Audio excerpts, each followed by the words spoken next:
Let's talk about WrestleMania 35 for a minute. Because this morning I found out that this event is going to be 8 hours long. And I'm like, damn, 8 hours long? I am not watching 8 hours of WrestleMania. I'll put it on and I'll walk by and I listen to it. But there is no way that I'm going to watch 8 hours. I mean, let's break some of this stuff down first. Let's just talk about the event by itself, 8 hours first. Let's think about the fans in attendance. 8 hours. A ticket costs what? Probably the cheapest ticket is gonna cost maybe, let's say, in being generous here, $50. Better good tickets really cost 150, 200, and probably more. I mean, I haven't been to a WrestleMania since 2012. It can be pricey, but 8 hours, you add what you're gonna drink, what you're gonna eat, and then what you're gonna eat again and drink again. And some people like to drink alcohol, and then you have families, and this is supposed to be a family show. So this becomes really pricey for some people. Has this even reached new levels now? Because 8 hours is something that I'm like, I have never seen that before. I think I've seen 5 hours WrestleMania, 6 hours maybe. I mean, this thing is gonna go for long. Now that's one thing about the show, 8 hours. To tell you the truth, I don't think I will go for 8 hours to a WrestleMania. I mean, next year is gonna be close to where I live in Tampa, and I'm thinking of going because I haven't been since 2012. But 8 hours, ouch. That's something to think about. But this is for this year. Now we have like 13 matches, and I have a problem with, I will say, two of the matches on the card. And the first one is what they're doing with Braun Strowman. Again, WWE, you screw Braun Strowman. Last year, you give him the tag titles with no partner, just a little kid, and then you take the titles the next day. What the hell for? You build this monster, and then for nothing, because that went nowhere. That went literally nowhere. You're going to tell me that he couldn't carry the titles by himself? That's why you took the titles away? That's bullshit. And now this year, you're putting him in a battle royale with people from Saturday Night Live and shit? What is Braun Strowman to you, WWE? A joke? The man he's the biggest man you got in there. He's a beast. And you give him Big Show treatment. Why?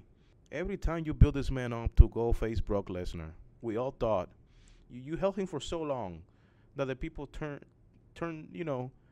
they turn him face. And you guys try to turn him heel and his face because you just put him down for so long now that people are like, what?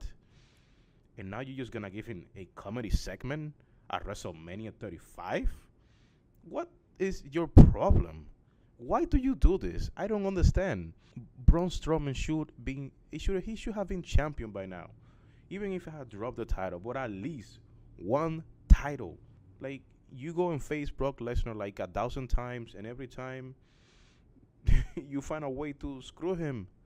Like, I seriously thought the last time was his. No, that wasn't it. No, every time you have some bullshit. You always have some bullshit, WWE. Vince, you always have some bullshit.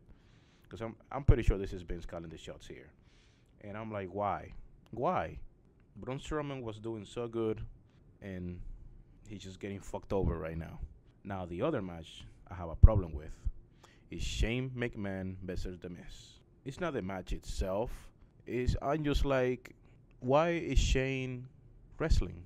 I can understand that he does it here and there, but why is he taking time from people that should be getting on TV? For the longest time, I think that WWE has also screwed Zack Ryder at all times. There was one WrestleMania where he won the championship.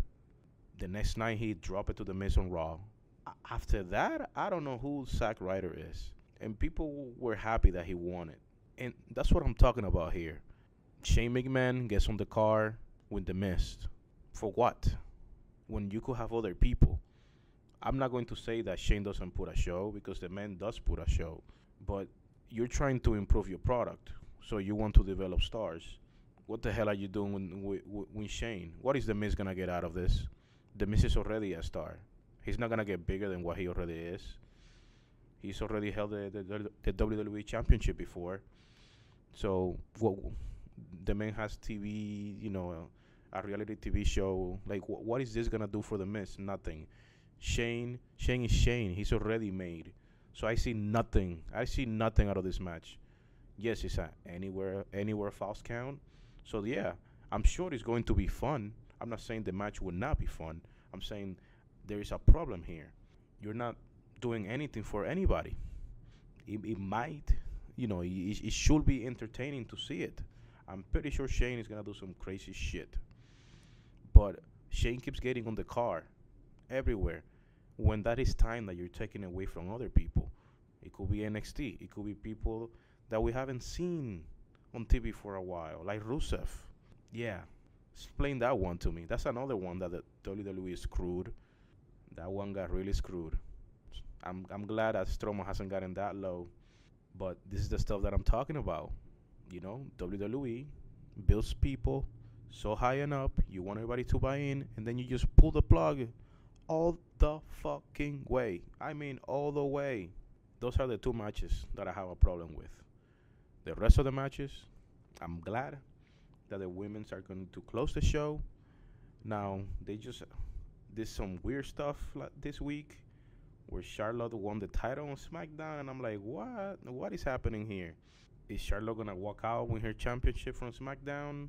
And Becky's going to walk out with the Raw women's title? And then Bayley and Sasha are going to come out?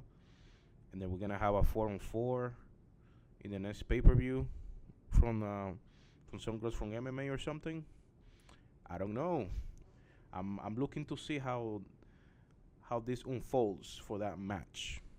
The other match that I'm actually looking towards because of the build-up is Daniel Bryan versus Kofi. I'm really wondering if they're gonna put the title on Kofi. I'm really wondering because this man has fought for this opportunity. They have put him through hell, and his team too. So the build-up has been nice. That it will be like a Cinderella story for this man to win the title. And if there's anybody out there that understands this more than anybody else, it's Daniel Bryan, because he was in this position a while ago. So I'm going to say that Daniel Bryan is going to put Kofi over, because if you don't do it now, when are you going to do it? When are you going to do it?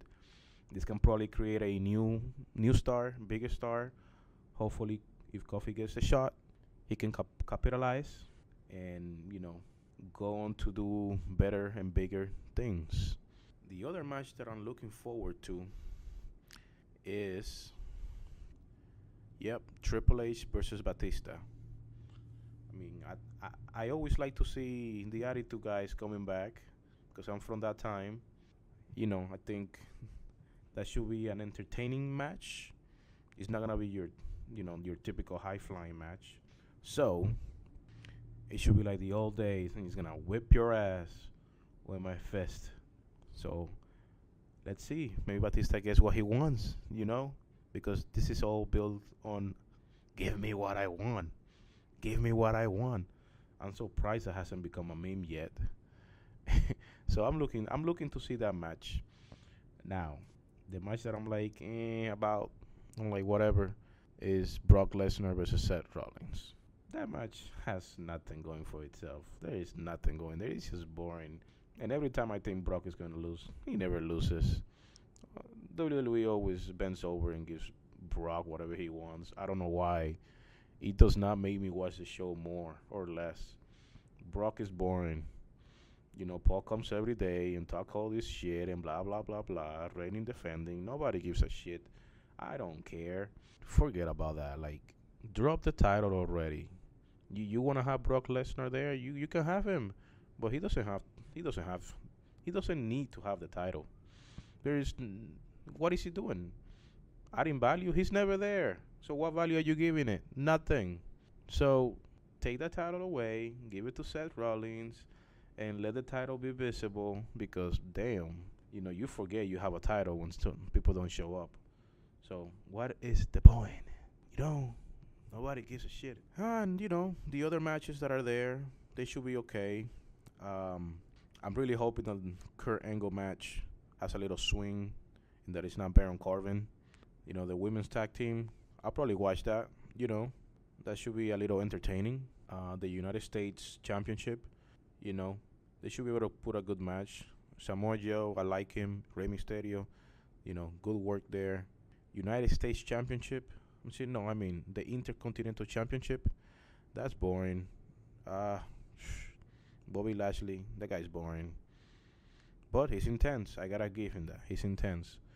AJ Styles versus Randy Orton, it'll be whatever. And then Roman Reigns versus Drew McIntyre.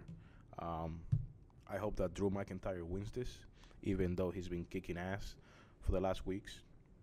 So that's what I figure, that they might give it to Roman Reigns, since they've been booking him like he's weak, which is good. Gets him over. Ever since he came back, people like him. But at WrestleMania, probably Roman Reigns wins this. And that's it. I mean, there is no Dean Ambrose here. Nowhere in the card. So, he's pretty much been jobbing this whole time on Raw for the last couple of weeks. So, he hasn't changed his mind. So, I'm pretty sure he's out. Anyways, let me know what you think about this WrestleMania. 8 hours long. The matches that I'm like, I don't agree with. The ones that I'm like, whatever. And some that I'm looking forward to. So, let me know what you think in the comments. See you next time.